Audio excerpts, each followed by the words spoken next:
ko wi ko dañi hen welema mawɗo widemo o yahani élection 2024 mo waɗ organiser élection laaɓɗo pawiɗo e lawol kala mo Allah totti e ɗowa leydi ndi koni woni wiɓe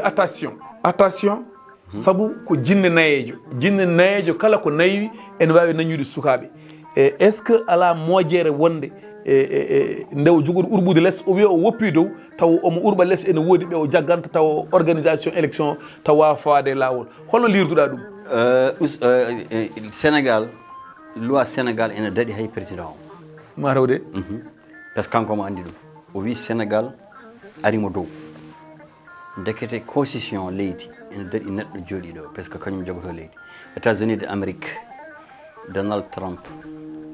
leydi amérique leydi mawdi nde o yii how andi laamu makko koko gasi o wino komo waɗa hen toppoji goɗɗi kono marsani président Macky Sall wawa wadde ko waɗi ko rutto bonna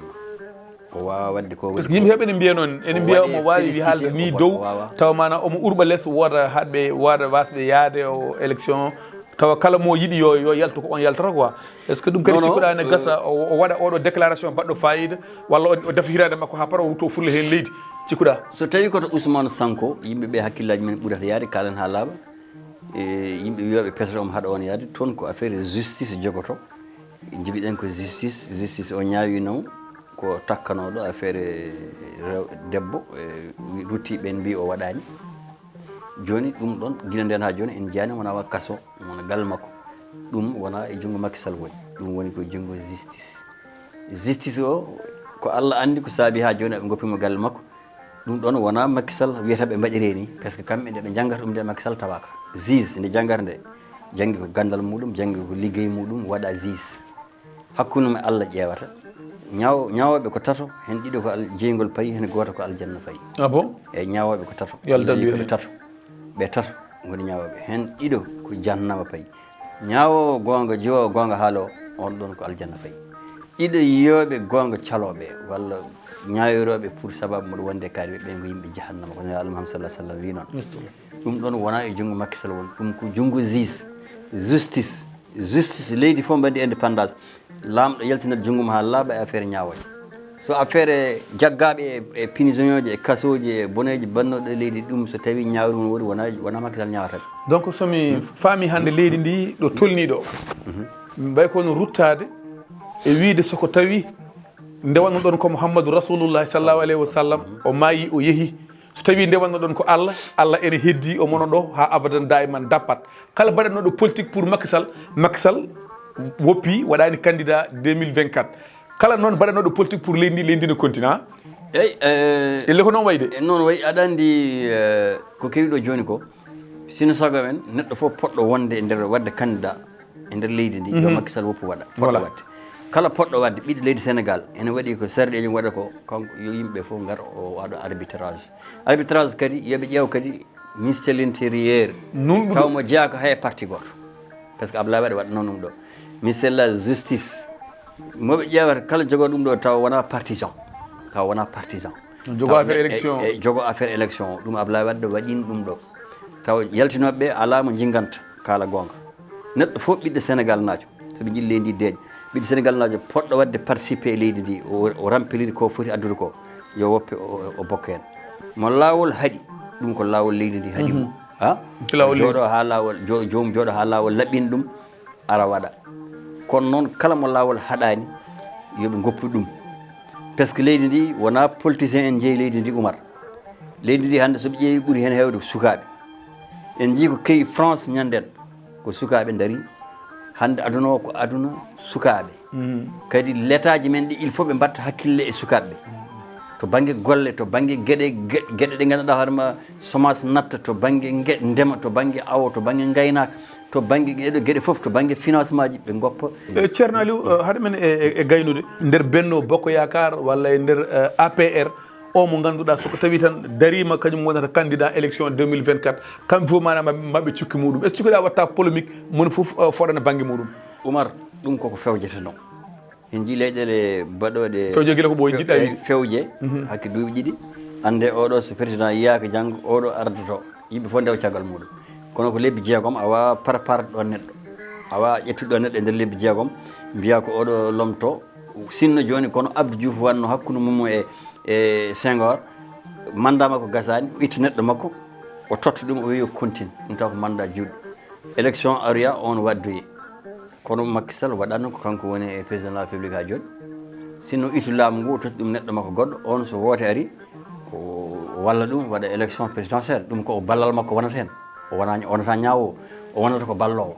o wonata ko neɗɗo ganduɗa hoorema kono ngolɗo kam o nandi tan koye ñaawowo par ce que o wonata tan o wona hay ñaawowo e manam somi wi ñaawowo ko baɗowo arbitré ne daara yimɓeɓe ko watte ko beele ne fawe lawol walla faake lawol o wawa hay arbitrité ko justice leydi ndi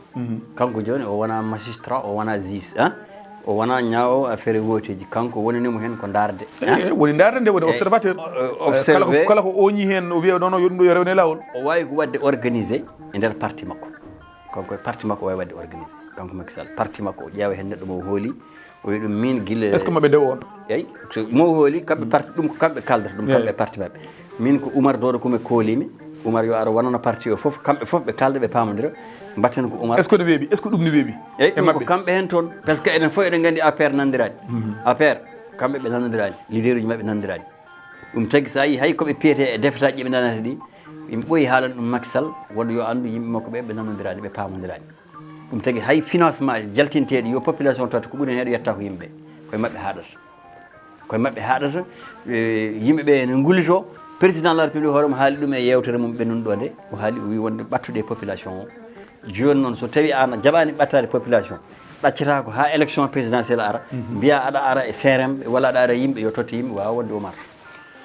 wasiyoma ɗo e lebbi jeeɗiɗi keddiɗi faade élection population darde foti darade opposant o darde foti darade état o darde foti darade saɗa wasitono ɓiɓɓe leydi ndi kala e mbawde kuptidinde moni kala anda président ko yimɓe fof ndendi ɗum wona ko galle kaari dewi walla ko leggal kaari ummi wasiyo kuftidinɗo e mbaynorɗa holko wonata wasiyam kufdinɗo ko leydi ndi yoɓe gandu yoɓe goppu par parlo Sénégal tuggude e galleji CRM ɓe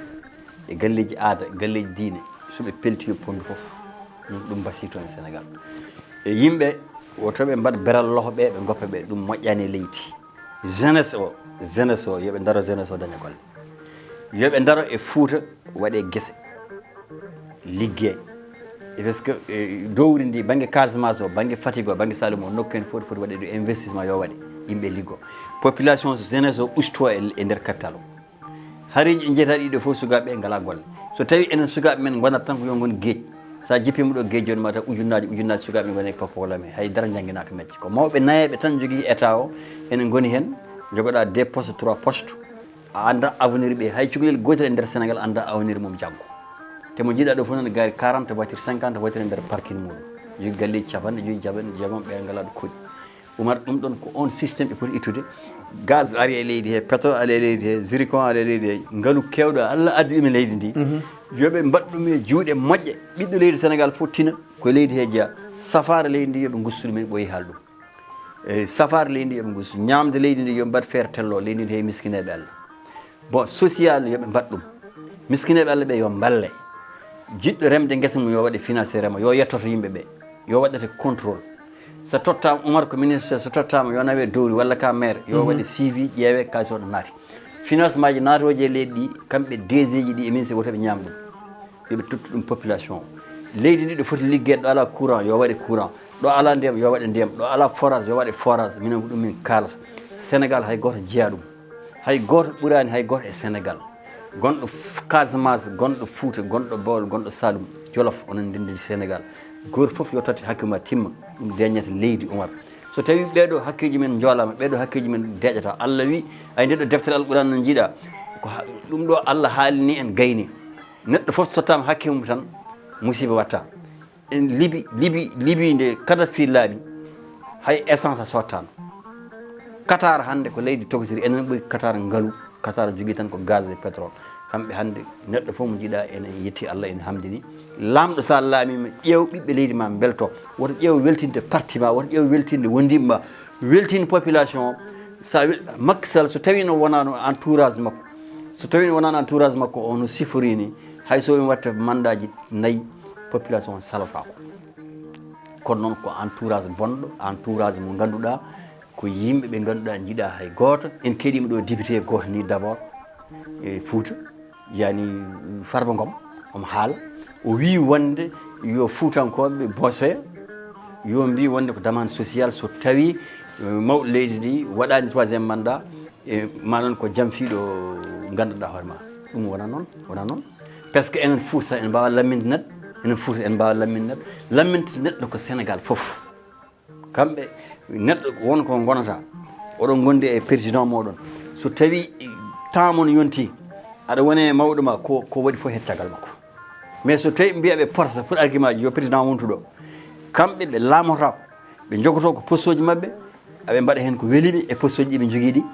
ko sababu ɗum ɗon yomin gara min mbiya président de la république yimɓeɓe yo nannu ɗum e ko ganduɗa hoore ma ñalawma woto so ari a ala ɓen yimɓe gacce mbaɗa perde mbaɗa président o yawi famde ɗum o yalti hen ha laaɓi ceer o hokkiti Sénégal naaɓe ɗum ɗo lebbi jeetati walla lebbi jeeɗiɗi heddi so Allah heblo lebbi jeetati bawɗo foof e nder parti makko yoɓe keblo kono heblude jahowo combat en ƴetta leydi lebbi jeetati en famɗi wona affaire royaume won ɗo heblude hen neɗɗo haaji laamu leydi lebbi jeetati weeɓani pose aji ne kewɗi e leydi e Idrissa Seck en nanɗo Khalifa Sall en nanɗo Karim Wadde en nanɗo e woɗɓe nanɗo e leydi ndi han haali haala Karim en waɗi wiɓe manan Karim Wadde e Khalifa Sall ko ardi foof hay goto haɗani ɓe e wadde participé e élection mais koɓe tumano ko ɓe nawi ko holto woni taw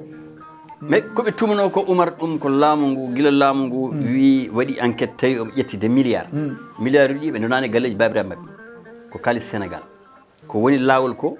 Sénégal fof sene yaafo ko Sénégal fof yaafoto mais lamɗo wawa yaafade ɗum foti sene wiyen yaafama ko Sénégal wiyata min jaafima kono président Macky Sall wawa yaafama est ce que Sénégal na mbiyen jaafima eyyi kono yimɓe hewɓe non mbi koye procès manan yidde ɓe kalis ɗum ɗon yo ɗum yejjite yo majju ɓe gara ɓe mbaɗe majjirta noon ɗin kalisaji poti ko artirede yimɓe ne cogli hôpitaux ji enen Fuutankoɓe ngala haɗe cafri ɗum eɗen cogli hôpitaux ji en cogli laabi ɗin kalisaji ene poti artirede e leydi he joom laaɓa ceer neɗɗo wawa ƴettude ngal leydi rutta kadi wiya yo lammin leydi temedere naggam milliard ɗum en jaɓata ɗum par ce que kala takkunoɗo e leydi he kadi hayso tawi laamu ngu ɗo ngu waɗi ni kala neɗɗo ƴettunoɗo ɗo mbuuɗu walla joguiɗo galleji sappo galleji nogas aɗa ƴetti ɗum e nguɗol laamu ma waɗe feere ƴeewe ha ɗiɗo jawdi holde keɓirɗa ɗum par ce que ɗum kadi ɗum kaali koko ƴeewete wona hen noon sa yi ene kuuli ene mbiya yo Macky Sall wattu ko ɗum tan ɗum tan hanke hewɓe mabɓe surtout yettaɓe Diallo walla ka hewɓe ne kirtaki henke matawde mbaynarɗen tan ko yimɓe yo kuula Allah dutto kuula Allah ganda kadi solidarité ko ɗum fewnata leydi ndewa Allah kuula Allah goppa fitin Oumar yimɓe ɓe kuula Allah kamɓe halfinteɓe ɓe yoɓe nunɗu kala neɗɗo kalfinaɗo hunde yo nunɗu kalfinteɗo hunde yo nunɗu gande so tawi on kalfinama on nunɗani janggo yawmal qiyamata yeeso Allah kon Allah koko namdito on ceerno Aliou Allah jarama assalamu aleykum wa rahmatullah Alhaji Oumar